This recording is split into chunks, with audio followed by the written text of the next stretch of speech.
हरे कृष्णा। ओम नमः शिवाय। राधे राधे दोस्तों। आज हम आपको भगवान के एक ऐसे भक्त की कहानी सुनाने जा रहे हैं जिसको सुनने से आपका रोम रोम आनंदित हो उठेगा और भगवान में आपकी श्रद्धा अनंत तक बढ़ जाएगी।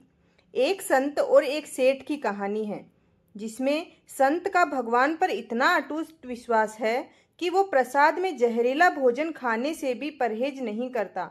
इसके बाद भगवान जो करते हैं उसे देखकर आप सभी हैरान रह जाएंगे। एक बार एक गांव था। उस गांव में एक सेठ जी थे। वह बड़े कंजूस थे। एक दिन उन्होंने दुकान पर बेटे को बिठा दिया और बोले कि बिना पैसे लिए किसी को कुछ भी मत देना। मैं अभी गांव जाकर आता हूँ, मुझे थोड़ा काम है। मैं अभी आया। अचानक ही उस सेठ जी के जाने पर उनकी दुकान पर एक संत आए जो अलग अलग जगह से एक समय की भोजन की सामग्री लेते थे।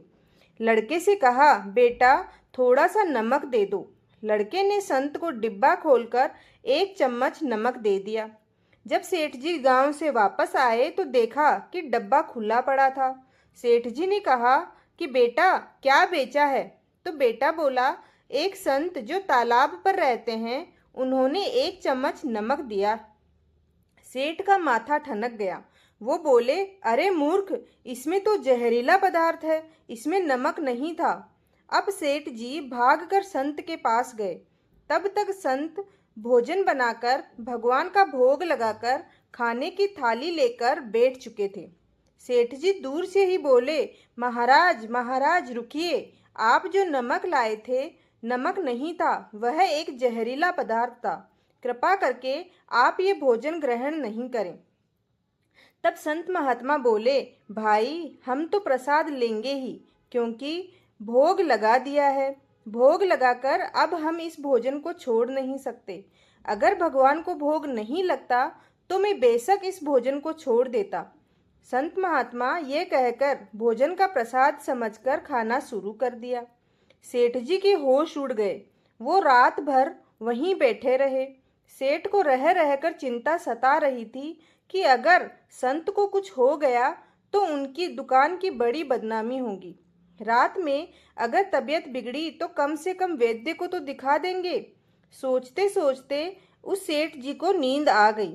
सुबह रोज की तरह संत जल्दी उठ गए और नदी में स्नान करने लगे।